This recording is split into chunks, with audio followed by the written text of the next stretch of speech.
দর্শক, যেমনটা বলছিলাম, সুপার 8-এর রেস এরই মধ্যে জমে উঠেছে, যেখানে বাংলাদেশ সহ হট ফেভারিট বাকিরাও আছেন। তবে এর মধ্যে 20 দলের মধ্যে মাত্র 2 দল এরই মধ্যে এলিমিনেট হয়ে গেছে। বাকি 18 দলের এখনও সুযোগ রয়েছে।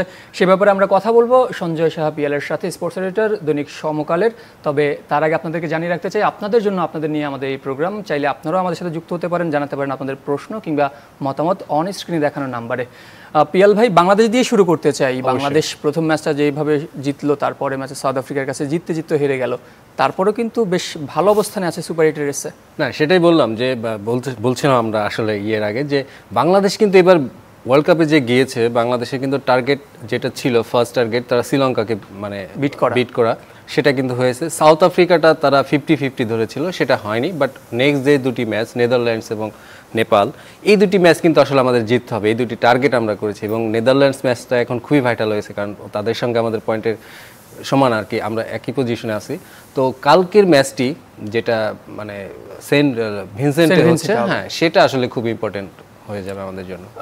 নেপাল শ্রীলঙ্কা ম্যাচ বৃষ্টিতে পরিত্যক্ত হয়ে যাওয়ার পরে কিন্তু বাংলাদেশের সুযোগটা আরেকটু বেড়ে গেছে, কারণ শ্রীলঙ্কা কার্যত এখান থেকে শেষ। নেপালও অলরেডি বলা যেতে পারে আসলে খুব একটা সুযোগ নেই তাদের। সে জায়গায় আসলে লড়াইটা কি নেদারল্যান্ডসের সাথে আমাদের এখন পর্যন্ত? না, সেটাই যে আমরা যেটা বলছিলাম যে কালকে যে ম্যাচটি বৃষ্টিতে পণ্ড হয়ে গেল, এটাতে কিন্তু শ্রীলঙ্কার মানে একদম মানে তার কাগজে কলমে আছে, কারণ কাগজে কলমে তারা এখন চাবে যদি সমীকরণটা এমন হয় যে বাংলাদেশ এবং নেদারল্যান্ডসের ম্যাচটি যদি বৃষ্টিতে পরিত্যক্ত হয় এবং বাংলাদেশ যদি পরের ম্যাচে নেপালের কাছে হেরে যায়, তাহলে শ্রীলঙ্কার চান্স আছে। বাট আমার মনে হয় যে বাংলাদেশের চান্সটা নিয়ে যদি আমরা বলি যে নেদারল্যান্ডসকে জিততে পারলে, নেদারল্যান্ডসকে হারাতে পারলে আমরা আহেড। তারপরে নেপালের সঙ্গে ওই ম্যাচটি আমাদের অনেকটা ইজি হয়ে যাবে এবং যেটা হবে যে নেদারল্যান্ডসের সঙ্গে যদি আমরা হেরেও যাই, তারপরেও নেপালের সঙ্গে জিতলে আমাদের চান্স থাকবে। সেই ক্ষেত্রে নেপালকে আমাদের বড় ব্যবধানে হারাইতে হবে।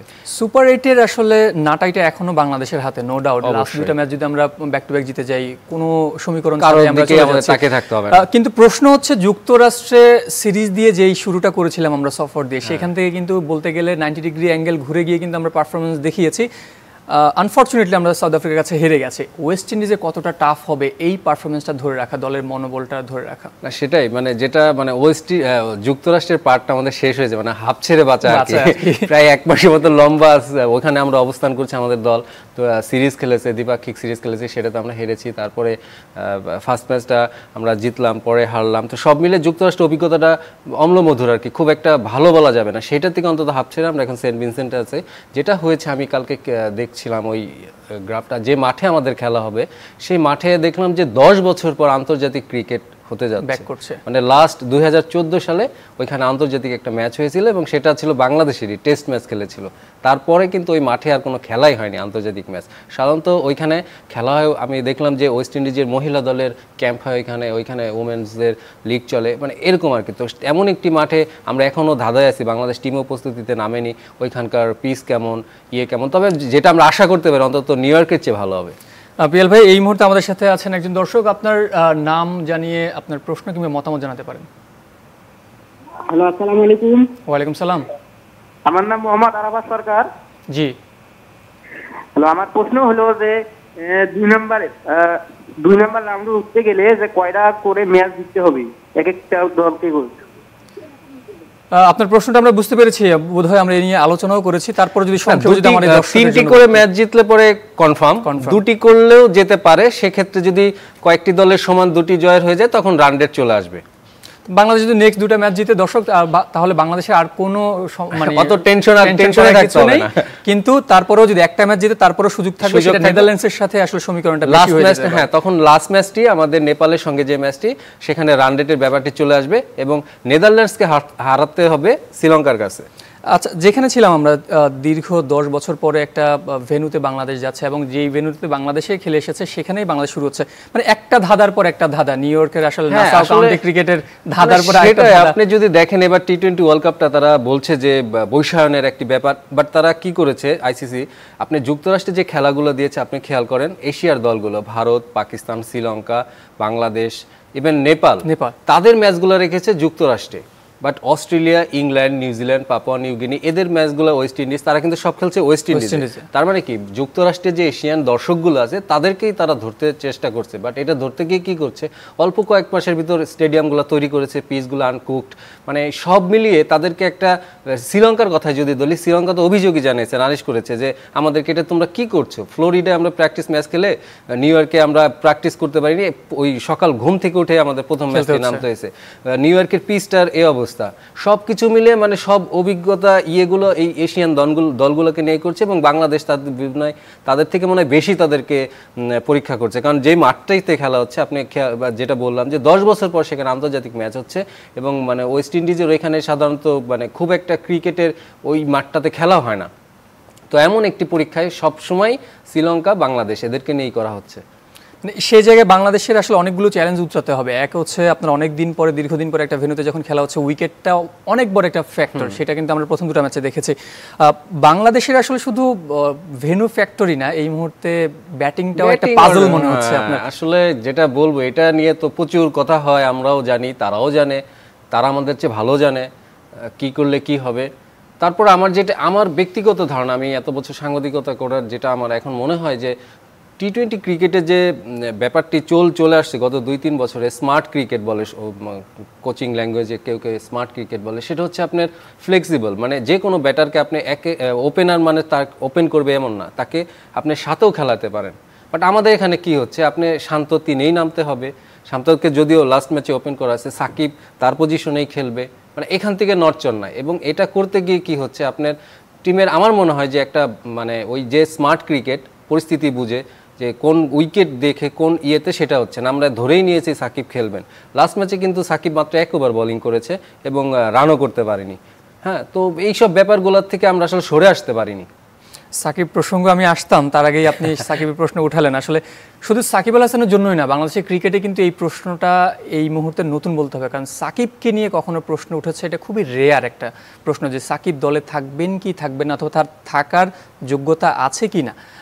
ভেরি আনফরচুনেট প্রশ্ন আমাদের ক্রিকেট আঙ্গনের জন্য, কিন্তু এটাই বাস্তবতা। আসলে রিয়াল ভাই, হ্যাঁ বাস্তবতা, এই কথাগুলো আমরা জাতিগতভাবে খুব মানে কৃতজ্ঞতা বোধ এবং সৌজন্যতা আমরা দেখিয়ে থাকি। বাট আপনি যদি খেয়াল করেন, বীরেন্দ্র সেহবাগ কালকে যে একটা ক্রিকবাজ বিস্ফোরক মন্তব্য করেছেন, এটা আসলে সত্যি কথাটা সে বলতে পারছে, আমরা কিন্তু বলতে পারিনি। হ্যাঁ, যে তিনি একজন সিনিয়র ক্রিকেটার, এই মুহূর্তে তাকে দলে নেওয়া হয়েছে এই ধরনের সিচুয়েশনে অভিজ্ঞতা হ্যান্ডেল করার জন্য, সেখানে সে এসে যে পুল শটটি খেললেন, তার কি দরকার? আমরা শুনি যে গত বিশ্বকাপের পর থেকে শুনেছে তার চোখে একটু সমস্যা আছে। তার যদি চোখের সমস্যা থাকে তাহলে আপনি তাকে কেন করবেন? মানে আমি বুঝি না যে কেন তাকেই রাখতে হবে। হ্যাঁ, আমার condition as a bowler I think he is okay, but as a batter সে কিন্তু টি-20, আপনি আইপিএলে সে কয় নম্বরে, আইপিএল যখন খেলতো সে কয় ব্যাটিং অর্ডার তার কত ছিল? আমি একটা ঘটনা কিন্তু ব্যাটিং ব্যাটার অলরাউন্ডার, মানে ব্যাটার সাকিবকে কিন্তু খুব একটা, আমি একটা কথা আপনি উদাহরণ হিসেবে বলতে পারি, কয়েক বছর আগে আর কি এরকম একটা ব্যাপার ছিল, হাতুড়া সিং এ তখন ফার্স্ট টাইম কোচ ছিল, তো ড্রেসিং রুমে সাকিব তাকে কোচ মনে হয় তাকে বলছিল 6-7-এ ব্যাটিং করার জন্য, তো সে একটু গড়রাজি ছিল, নাখোশও ছিল।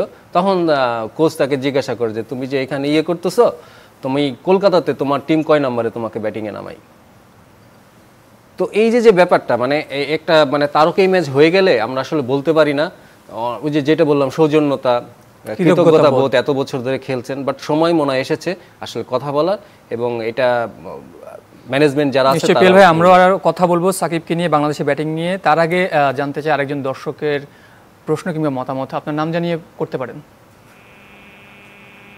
জি, আসসালামু আলাইকুম। আমি চট্টগ্রাম থেকে বলছি, আমার নাম আশিকুর রহমান খান। জি ভাই, শুনতে পাচ্ছি।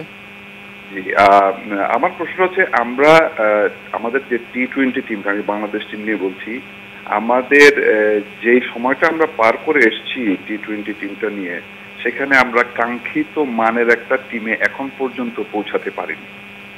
তো ওই জায়গাটাতে আমাদের ব্যর্থতাটা কি ব্যাটসম্যানদেরকে নিয়ে স্পেসিফিক, না বোলারদেরকে নিয়ে, নাকি আমাদের ম্যানেজমেন্ট নিয়ে, নাকি কোচিং স্টাফ নিয়ে? এই জায়গাটা একটু যদি অ্যানালাইসিস করে বলতেন। অসংখ্য ধন্যবাদ। আমাদের কাছে পুরনো একটা প্রশ্ন নতুন করে এসেছে, আসলে বাংলাদেশের ক্রিকেট এত বছর পরেও টি-20টা ঠিক টি-20 স্টাইলে বাংলাদেশ খেলা শিখেনি। কারণটা উনি জানতে চাইলেন যে ব্যাটসম্যান বোলার নাকি আসলে অনেকগুলো কারণ আছে, ম্যানেজমেন্টও কারণ আছে। কারণ আমরা কি হয়, আমরা প্রত্যেক ম্যাচের পরে দেখবেন যে কোনো একজন ক্রিকেটারকে কিংবা দুজন ক্রিকেটারকে কাঠ গড়ায় দাঁড় করায়, একে খেলানো হলো, একে কেন খেলানো হলো না। তো এটা করতে যায় দেখবেন যে ওই প্রভাবটা কিন্তু ম্যানেজমেন্টের উপর পড়ে, তারা কিন্তু ওইটা পরবর্তীতে ওইটা কাজে লাগায়। এই একটি ব্যাপার, তারা তাদের ডিসিশনেই মানে হোল্ড করতে পারে না, স্থির থাকতে পারে না। এবং আরেকটি ব্যাপার আমার মনে হয় সেটা হচ্ছে যে বিপিএল যদি আমরা খেয়াল করি, আমাদের একটি ফ্র্যাঞ্চাইজি লিগ, সেখানে কিন্তু প্রতিদ্বন্দ্বিতাপূর্ণ খেলা হবে দেখে ওই ম্যাচ টেম্পারমেন্ট কিভাবে তৈরি করতে হয় ওই সিচুয়েশনগুলোর জন্য কিন্তু একটা ক্রিকেটার মানে উপকৃত হয় এবং সেটা ইন্টারন্যাশনাল ম্যাচে সে ইয়ে করে। কিন্তু আমাদের কি হয়, এখানে দেখবেন আপনি 2 থেকে 3টি দল একটু চ্যাম্পিয়ন টিম করে, বাকি দলগুলো কিন্তু একেবারেই মানে প্রতিদ্বন্দ্বিতা হয় না, তারা জাস্ট পার্টিসিপেট করার জন্য করে। আপনি রংপুর বলতে পারি, কুমিল্লা বলতে পারি। তো এরকম থাকলে আপনি আইপিএল যদি খেয়াল করেন, আইপিএলে দেখেন 7 থেকে 8টি দল অন্তত চ্যাম্পিয়ন ফাইটের মতন ওরা দল করে এবং প্রত্যেকটা ম্যাচে এমন সিচুয়েশন হয় যে মানে প্রতিদ্বন্দ্বিতাপূর্ণ হয় আর কি ম্যাচগুলো। সেই জায়গার থেকে কিন্তু আমাদের প্লেয়াররা শিখছে না। ঢাকা লিগের কথা যদি বলি, খেলা হয় আপনার বিকেএসপিতে, 300-350 রান হয়, আমরা মিডিয়াও ওইটা অত ফলো করি না, কি দিয়ে কি হয় মানে ওই ইয়েটাই থাকে না, মানে একটা ক্রিকেটারকে গ্রুমিং করার যে আন্তর্জাতিক যে একটা চাপ, সেটার একটা ফ্লেভার। জাকের আলীকে যদি দেখি, লাস্ট ম্যাচে জাকের আলীকে দেখি, সে কিন্তু ঘরোয়া লিগে এরকম খেলেন, এই 4 ছক্কা মারেন, বাট গত ম্যাচে সে যেই পজিশনে 18 নম্বর ওভারটা আসলো, সেখানে সে প্রত্যেকটা বলে মনে হলো যে মানে 4 মারার জন্য খেলছেন। সেই ওভারে আমরা রাবাদার কাছ থেকে মাত্র 2 রান পেয়েছি। ওইখানে যদি আমি 6 রান পেতাম, অন্তত পরের ওভারটিতে আমার চাপটা কম থাকতো। 20 ওভারে এসেই আমি চাপটা কেন নিলাম? তো এইগুলোও কিন্তু অভিজ্ঞতার ব্যাপার, যে সে প্রত্যেকটা বলে চালাতে যাচ্ছে আর কি। আমরা সংক্ষেপে বললে আসলে আমাদের ঘরোয়া ক্রিকেট আসে আন্তর্জাতিক মানের না, যেটা আমরা ফল দিতে হচ্ছে, আমাদের আসলে প্রায়শ্চিত্ত করতে হচ্ছে আন্তর্জাতিক। হ্যাঁ, আমার মনে হয় যে এইটা একটি কারণ, আরো অনেক কারণ আছে, এটা তো আপনার কয়েক ঘন্টা লেগে যাবে। আমরা আরো শুনবো নিশ্চয়ই। আমাদের সাথে আরো একজন দর্শক যোগ দিয়েছেন, আপনার নাম জানিয়ে প্রশ্ন কিংবা মতামত জানাতে পারেন। হ্যালো, আসসালামু আলাইকুম। ওয়ালাইকুম সালাম, শুনতে পাচ্ছি? জি, শুনতে পাচ্ছি। জি, আমার প্রশ্ন হচ্ছে, সাকিবকে যদি আমরা পাওয়ার প্লেতে ইউজ করতে পারি, আমার মনে হয় বাংলাদেশ এই ওয়ার্ল্ড কাপ আরো ভালো করবে। কারণ সাকিব যখন আসে তখন অলরেডি আপনার পাওয়ার প্লেতে শেষ হয়ে যায়। এখন শান্তকে যে আমরা প্রমোশন দিয়েছি, শান্তর তো আসলে কোনো পারফর্ম ওইভাবে নাই। হ্যাঁ, ও পাওয়ার প্লে বলগুলো যথেষ্টভাবে নষ্ট করতেছে। আমার মনে হয় সাকিবকে শান্তর পরে দিলে ভালো হয়। আমরা আপনার প্রশ্নটা বুঝতে পেরেছি। আসলে দিন শেষে ওই ঘুরে ফিরে বাংলাদেশের ব্যাটিং সাকিব এইসবে চলে আসছে। তিনি বলছিলেন, খুব গুরুত্বপূর্ণ একটা প্রশ্ন তুলেছেন, যে পাওয়ার প্লেতে আসলে যেই স্ট্রাইক রোটেট করা অথবা ভালো করা, নিশ্চয়ই আমরা এই ব্যাপারে আলোচনা করবো। তবে তার আগে ছোট্ট করে একটা বিরতি নিতে চাই। দর্শক কোথাও যাবেন না, সাথেই থাকুন ক্লেমন বিয়ন্ড দ্য গ্যালারির। বিরতির পর আবারও ফিরলাম ক্লেমন বিয়ন্ড দ্য গ্যালারিতে। আপনাদের সাথে আছি আমি জহির সাগর, আর আমার সাথে আছেন সঞ্জয় সাহা পিয়াল, স্পোর্টস এডিটর দৈনিক সমকাল। আপনাকে আরও একবার স্বাগত জানাচ্ছি আমাদের সাথে। পিয়াল ভাই, যেমনটা আলোচনা করছিলাম, আসলে সুপার 8-এর জমে ওঠার রেস কতটা জমলো অথবা বাংলাদেশ কোন পজিশনে আছে, আমরা আলোচনা করছিলাম বাংলাদেশের ব্যাটিং ব্যর্থতা এবং সর্বোপরি সাকিব আল হাসানকে নিয়ে। আমি যদি তর্কের খাতিরে এটা ধরেও নেই যে সাকিবকে ড্রপ করা উচিত অথবা সাকিবকে ড্রপ করবে, তাহলে তার বিকল্প কে হবেন? না, সাকিব কিন্তু খেলছে অ্যাজ এ অলরাউন্ডার। আমরা যেটা বলার চেষ্টা করছি, তিনি খেলছেন, তাকে নামানো হচ্ছে as a allrounder. As a bowler কিন্তু সে খেলতেই পারেন। এবং ওয়েস্ট ইন্ডিজের যে সাধারণত এই মাঠে খেলা হয়নি, বাট যে ধরনের আমরা দেখি, সেখানে কিন্তু স্পিনাররা সুবিধা পাবে এমন একটা, কিন্তু সে 11-এ থাকতে পারে। বাট আমি যেটা বললাম, অ্যাজ এ বোলার তাকে আপনি যদি ওইভাবে কনসিডার করেন, তাহলে দেখবেন যে সে আপনাকে প্রত্যাশা পূরণ করছে। বাট ব্যাটার হিসাবে কিংবা আপনার টপ অর্ডারের ব্যাটার হিসাবে কিন্তু সে পারছে না আর আসলে। তো ওইখানটাতেই কথা আসছে। আর আপনি একটু আগে যেটা আমরা আলোচনা করছিলাম, যে গ্রুপে আমরা যে গ্রুপ ধরে আমি লিখেও নিয়ে আসছিলাম, গ্রুপের যে বড় বড় সমীকরণ আসলে কোথায় গিয়ে ঠেকছে। গ্রুপ এতে কিন্তু ঝুঁকিতে আছে পাকিস্তান। মানে পাকিস্তানের যেটা এখন সমস্যা হবে, তারা কিন্তু আর একটি ম্যাচ আছে আয়ারল্যান্ড, নিজেদের হাতে না, আয়ারল্যান্ডের সাথে তাদের ম্যাচ আছে। বাট যেটা আমি দেখলাম ওয়েদার ফোরকাস্ট, যে ফ্লোরিডাতে এই সপ্তাহে 14 থেকে 16 জুন পর্যন্ত ওইখানে প্রচুর বৃষ্টি এবং কি বন্যার একটা পূর্বাভাস রয়েছে। যার মানে ওই ম্যাচটি যদি পরিত্যক্ত হয়ে যায়, পাকিস্তান কপাল পড়ে যাবে। এবং নিউ ইয়র্কে আজকেই লাস্ট ম্যাচ, এরপরের 3টি ম্যাচে আপনি ফ্লোরিডাতে, আমেরিকাতে। তো ওইখানে কিন্তু সবগুলো ম্যাচেই প্রায় বৃষ্টির সম্ভাবনা। তো সব মিলিয়ে এই গ্রুপটাতে ঝুঁকিতে আছে পাকিস্তান। আমি যদি গ্রুপ বিতে যাই, গ্রুপ বিতে কিন্তু আপনার ঝুঁকিতে আছে ইংল্যান্ড, বিকজ তারাও এই বৃষ্টির কারণে স্কটল্যান্ডের সঙ্গে একটি পয়েন্ট আপনার তারা খুইয়েছে এবং অস্ট্রেলিয়ার কাছে হেরেছে। তারা কিন্তু এখানে ঝুঁকিতে আছে, ব্যাকফুটে আছে। যদিও তাদের পরবর্তী দুটো ম্যাচ ওমান এবং নামিবিয়ার সাথে, এই দুটি ম্যাচ কিন্তু তাদেরকে আমরা যদি ধরেই নেই তারা জিতে, তাহলে তাদের সম্ভাবনা থাকবে। গ্রুপ সিতে যদি আমি আসি, গ্রুপ সিতে আফগানিস্তান এবং উইন্ডিজ আহেড, তারপরে যদি আপনি নিউজিল্যান্ড ঝুঁকিতে আছে, তো নিউজিল্যান্ডের কালকে ভোরেই মনে হয় ওয়েস্ট ইন্ডিজের সঙ্গে ম্যাচ, তো এই ম্যাচটি যদি তারা হেরে যায় তাহলে কিন্তু নিউজিল্যান্ডও ঝুঁকিতে পড়ে যাবে, মানে পুরোপুরি ঝুঁকিতে পড়ে যাবে, কারণ তাদের সাথে পরের আর দুটি ম্যাচ আছে, পাপুয়া নিউগিনি আর উগান্ডা। গ্রুপ ডিতে যেটা আমাদের বাংলাদেশের ম্যাচ, সাউথ আফ্রিকা চলে গেছে, এখন বাংলাদেশ এবং তার সাথে নেদারল্যান্ডস, আমি মনে করি শ্রীলঙ্কা অনেকটাই নেই, তো বাংলাদেশ আর নেদারল্যান্ডস। সো এই হচ্ছে সমীকরণ। এবার যেটা চমক হতে পারে সুপার 8-এ সেটা হচ্ছে যুক্তরাষ্ট্র, মানে আমার মতে আর কি যুক্তরাষ্ট্র চমক হতে পারে, ডার্ক হর্সও বলতে পারেন আপনি। হ্যাঁ, এটাও বলতে পারেন, কারণ তারা ওইভাবে করে আমেরিকান ড্রিম যেটা বলি সেই ড্রিমটা নিয়ে এসেছিল এবং কেউ বিশ্বাস করেছিল, এখন তারা প্রুভ করেছে। আমেরিকান ড্রিম আসলে কত দূর যাবে অথবা কতটুকু স্থায়ী হবে সে ব্যাপারে নিশ্চয়ই আলোচনা করবো কোনো একদিন। তবে তার আগে দর্শক আরেকজন আছেন আমাদের সাথে যুক্ত হয়েছেন, আপনার নাম জানিয়ে প্রশ্ন কিংবা মতামত জানাতে পারেন। আমার নাম মোহাম্মদ রিপন, বগুড়া থেকে বলছিলাম। জি, শুনতে পাচ্ছি। কুমিল্লা বগুড়া থেকে। আমার প্রশ্ন হচ্ছে কি, সাকিবকে না নিয়ে মেহেদী হাসান মিরাজকে নেওয়া যায় না দলে?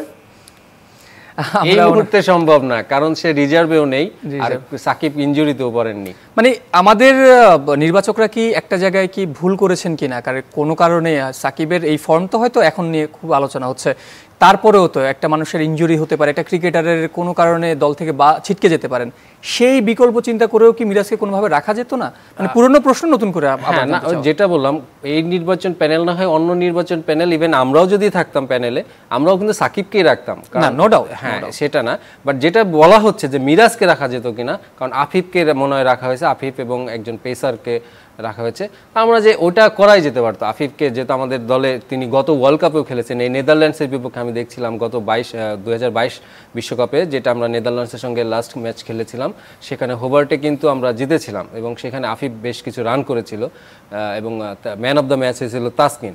সো রাখা যেত, বাট এখন মনে হয় সম্ভব না আফিফ এই মিরাজ।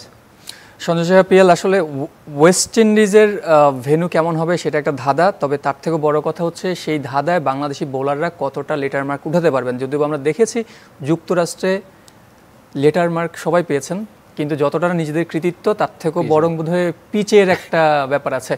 কতটুকু সুযোগ আছে বাংলাদেশি বোলারদের? না, দর্শকদের একটি ব্যাপার আমি বলে দেই, আমার জয়ের কিন্তু বলছিলেন এই বিরতির মাঝে যে আমাদের মনে হয় আমেরিকাটাই ভালো ছিল ওয়েস্ট ইন্ডিজের চেয়ে, তো সেটাই আমেরিকা যেটা হয়েছে যে আমাদের যে পিচে 120-30 এইটা আমাদের জন্য অনেকটা আইডিয়া ছিল, ওয়েস্ট ইন্ডিজে কিন্তু 150। আমরাও চাই আসলে বাংলাদেশ আমেরিকা যতটা ভালো খেলেছে তার থেকেও বেটার খেলুক ওয়েস্ট ইন্ডিজে, তবে সবকিছু ডিপেন্ড করছে ক্রিকেটারদের উপর। অসংখ্য ধন্যবাদ দর্শক আমাদের সাথে থাকার জন্য। শেষ করব আজকের ক্লেমন বিয়ন্ড দ্য গ্যালারি।